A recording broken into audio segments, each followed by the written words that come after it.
So guys, for the first step, you're going to head over to search and type in registry editor. Click on it and then click on yes. And then once you're on this, you can follow everything I'm going to be doing up here. So first you're going to expand HK local machine. Now you want to expand system. Now you want to expand current control set. Now you want to expand services. Now we're going to find policy agent. We're going to scroll down till we find policy agent. Here it is. You're going to click on this. And now this will appear on the right side. Again, you can follow everything that I did up here.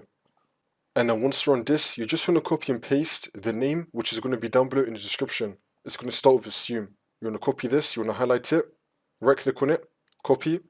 Now we're going to come back to here. And then once you're on this, you just want to right click on the white space, and then click on new, and then click on dword 32-bit value. You now want to paste in what you just copied right now. So you can just do Ctrl V to paste it, which will now paste this as the name, and then click on enter. And then once you've done that, you now want to double click on this. And now once this comes up, in this box right here, you want to type in the number 2. So make sure that you're on the value name assume. And now under value data in this box, you want to type in the number 2. And then click on OK. This should now fix your problem.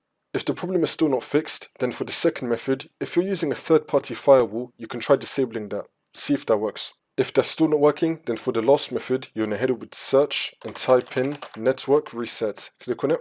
And then once you're on this, you're going to click on reset now. And then click on yes. It's now going to restart your computer in 5 minutes, or you can just do it yourself right now. And then this should now fix your problem.